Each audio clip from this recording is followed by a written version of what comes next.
estudante do terceiro ano do ensino médio.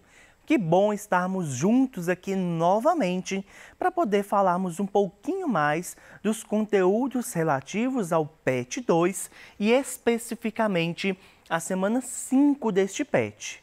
Para você que não me conhece, eu sou o professor Magno Andrade e sou professor de língua portuguesa. Gente, hoje na nossa aula nós vamos continuar falando sobre o tipo textual dissertativo argumentativo. Porém, dessa vez, nós faremos uma análise de alguns textos dissertativo argumentativo e também relembrar algumas características relativas a este tipo textual. Tranquilo? Bora lá comigo então. Na aula de hoje, portanto, nós iremos analisar, por meio de exercícios, algumas características do tipo textual dissertativo argumentativo, mas antes nós vamos relembrar quais são as características do texto dissertativo argumentativo, que é um tipo textual. Lembrem-se, então, que nós temos 5 tipos textuais estudados de forma mais comum. O descritivo, o narrativo, o injuntivo, o expositivo e o nosso objeto de estudo de hoje, que é o dissertativo argumentativo. E ele traz algumas características específicas, algumas características que pertencem somente a ele, tá? Vamos ver então, relembrar na verdade. Bom, a presença de estrutura básica, de introdução, desenvolvimento e conclusão, ideia principal do texto, que é a tese, argumentos e conclusão, síntese dos pontos principais, e pode ter sugestão, solução de problemas discutidos. Vejam bem então, este tipo textual, ele apresenta essa estrutura básica, que gira em torno da introdução, do desenvolvimento e da conclusão do texto. Na introdução, normalmente, é onde está apresentada a ideia principal do texto e é onde também que faz parte a tese. A tese é o posicionamento do autor referente ao tema que lhe foi dado para poder escrever o texto, tá bom? Além disso, normalmente no desenvolvimento nós temos a presença dos argumentos. Então, o autor, ele vai ativar algumas ferramentas argumentativas com o objetivo de convencer o leitor de que aquilo que ele está dizendo é real, é verídico e é a forma ideal de se pensar, tá? Estas ferramentas argumentativas podem ser a exemplificação, pode ser o uso de dados estatísticos, pode ser também o uso da fala de alguma pessoa de autoridade, que é o que a gente chama de discurso de autoridade. O que seria o discurso de autoridade?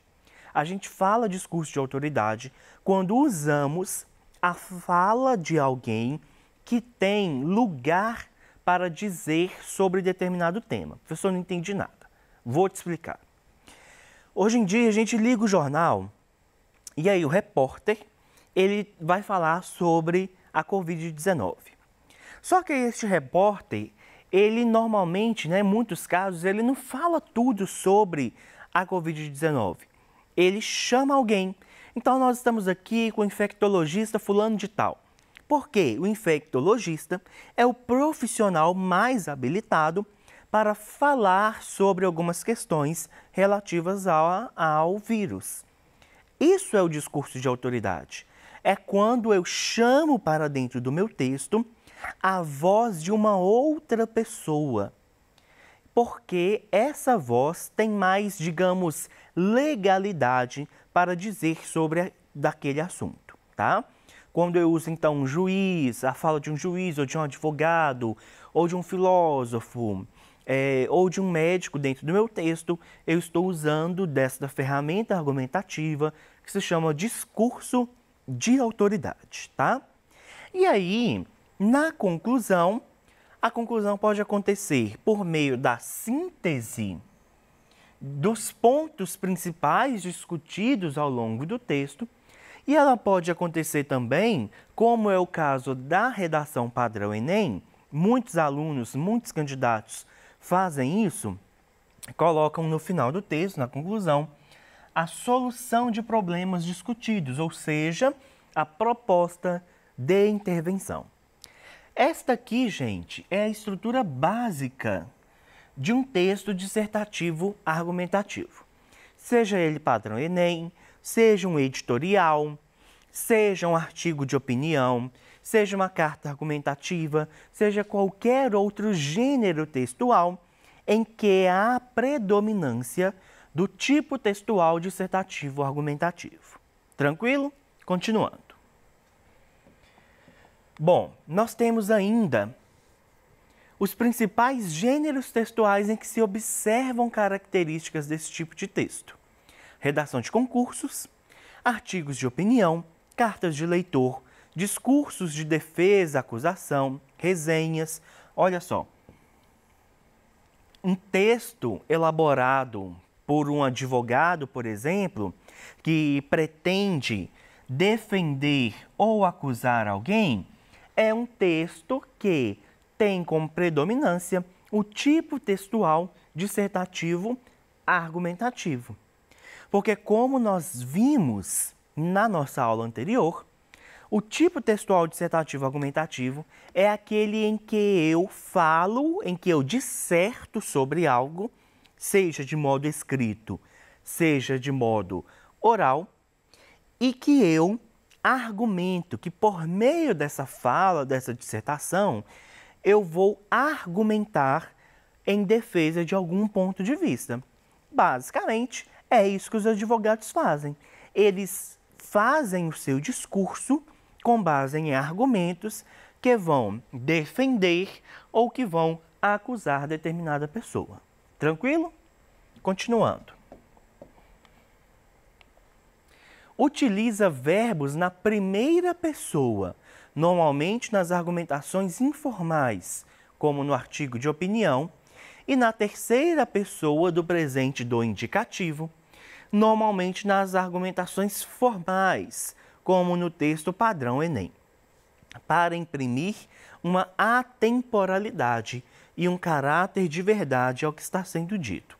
Vejam bem que é comum, portanto, o uso da primeira pessoa, principalmente a primeira pessoa do singular, em textos mais informais, e o uso da terceira pessoa do indicativo ou da primeira pessoa do plural, quando eu estou tratando de algum gênero um pouco mais formal, por exemplo, o texto padrão Enem. O Enem ele vai aceitar, então, a terceira pessoa e a primeira pessoa do plural. Beleza? Bom, vamos adiante. Constitui-se de linguagem cuidada, com estruturas lexicais e sintáticas claras, simples e adequadas ao registro culto. Vejam bem, galera. O tipo textual dissertativo argumentativo, portanto, ele tem a preocupação com uma estrutura lexical e sintática clara, ou seja, as palavras são bem ditas, são bem escritas, as frases seguem normalmente uma linhagem mais natural, sintaticamente mais natural, o que evita confusão de sentido. O objetivo do texto dissertativo argumentativo é convencer alguém de algo. E não tem como eu convencer uma pessoa de algo se a pessoa não entender o que eu estiver falando. Por isso que há preocupação nesse tipo textual dessa linguagem cuidada, tá? Simples e adequadas ao registro culto, adequadas à variedade padrão, à variedade de prestígio da língua portuguesa, tá? Essa é uma característica importante desse tipo textual aqui. E privilegiam-se as estruturas impessoais, com certas modalizações discursivas, indicando noções de possibilidade, certeza ou probabilidade, em vez de juízos de valor ou sentimentos exaltados. Essas questões aqui, normalmente, não estão presentes no texto. E mesmo que elas estiverem presentes, elas estarão com modalizações discursivas, que são palavras que vão imprimir, sim, um certo tipo de juízo de valor, mas que não vai deixar isso de uma forma tão clara ou tão exaltada como nós acharíamos, por exemplo, em texto narrativo, tá bom? Guardado, então, essas características, vamos continuar. Há um cuidado com a progressão temática, isto é, com o desenvolvimento coerente da ideia principal, evitando-se rodeios, famoso encher linguiça. Sabe quando você conversa com uma pessoa e que a pessoa fala, a pessoa fica uma hora falando e na verdade ela falou a mesma coisa? O assunto dela não mudou? Ela continua dando a mesma informação, não deu nenhuma informação nova em uma hora de conversa? É isso que a gente chama de falta de progressão temática. Você tem progressão temática no seu texto quando você começa o assunto, quando você desenvolve aquele assunto e quando você conclui aquele assunto. Isso é ter progressão temática, é desenvolver o assunto acerca daquele tema que você está escrevendo. A falta dessa progressão temática pode atingir a coerência e pode, consequentemente, se for um texto, por exemplo, que você está escrevendo com o fim de ser avaliado, pode causar algum tipo de problema para a sua avaliação. Tranquilo? Então, gente, essas são as características principais. Agora nós vamos responder algumas questões sobre este tema, tá? Vamos lá. São características da dissertação argumentativa. Defesa de uma tese através da organização de dados, fatos, ideias e argumentos em torno de um ponto de vista definido sobre o assunto em questão. Os eventos são organizados cronologicamente com uma estrutura que privilegia os verbos no pretérito perfeito e predicados de ação relativos a eventos que se referem à primeira ou terceira pessoa. Quando a gente pensa em pretérito perfeito, normalmente essa classificação do verbo aqui não está muito presente no dissertativo argumentativo, porque esse pretérito perfeito aqui é o passado e normalmente nós não utilizamos verbos no passado justamente porque a gente preza, e eu falei isso agora há pouco, pela atemporalidade no texto dissertativo argumentativo, tá? Vamos ver as outras alternativas. Predominância de caracterizações objetivas, físicas e concretas e subjetivas. Dependem do ponto de vista de quem as descreve e uso de adjetivos. E tipo textual marcado por uma linguagem simples e objetiva, sendo que um dos recursos linguísticos marcantes desse tipo de texto é a utilização de verbos no imperativo, típicos de uma atitude coercitiva. Os verbos no imperativo, gente, são aqueles verbos de comando. No texto do tipo injuntivo, por exemplo, a gente tem a presença dos verbos no imperativo. Porque quando você pega um manual de instruções para ler, ele não diz, caso você possa, ele fala, faça tal coisa, ligue tal botão, conecte o aparelho a uma tomada com voltagem tal. Ele te dá ordens, é uma espécie de ordens. Então, isso não é muito presente no texto dissertativo argumentativo. E a C fala de predominância de caracterização objetiva e subjetiva, mas a gente evita muito as subjetividades presentes em um texto dissertativo argumentativo. Portanto, a resposta correta é justamente a letra A. Defesa de uma tese através da organização de dados. Então, olha, eu tenho aqui o posicionamento eu vou organizar dados, informações que vão provocar argumentos em defesa desse ponto de vista aqui que a tese me deu, definido sobre o assunto em questão, ou seja, sobre o tema do texto. É justamente isso que o texto dissertativo argumentativo tem como característica. Tranquilo, gente? Vamos continuar então? Olha só, eu trouxe um texto para você e nós vamos ler juntos aqui, mas nós não vamos ler tudo, tá? Vamos ler algumas partes dele. Essa aqui é a introdução e aí eu marquei para que lêssemos o seguinte trecho. Com a televisão e principalmente a internet, somos influenciados, para não dizer manipulados, todos os dias. Tal influência ocorre majoritariamente através da mídia e da propaganda. Com isso, as novas redes sociais, surgidas neste início do século XXI, se tornam os principais vetores da alienação cultural e social da população, uma vez que todos possuem um perfil virtual com acesso imensurável a todo tipo de informações. Outro ponto negativo dessas redes, como o Facebook e o Twitter, é o fato de todo o conteúdo publicado ficar armazenado na internet, permitindo a determinação do perfil dos usuários e a escolha da melhor maneira midiática de agir para conquistá-los. A implantação na grade escolar brasileira do estudo dessas novas tecnologias de informação, incluindo as redes sociais e a consequente formação crítica dos brasileiros, seria um bom começo.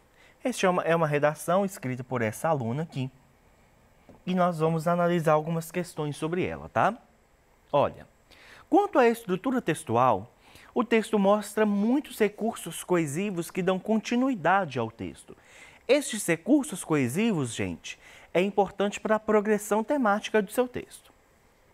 A autora recorre a conectores que expressam relações lógicas e geram encadeamento no texto. No trecho, uma vez que todos possuem perfil virtual com acesso imensurável a todo tipo de informações, essa locução destacada, que é uma vez que, ela estabelece relação de temporalidade, concessão, causalidade ou finalidade.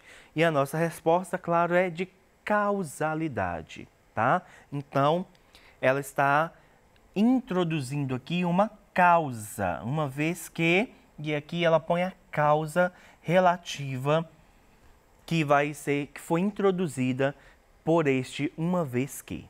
Tranquilo, gente? Vamos continuar então, olha.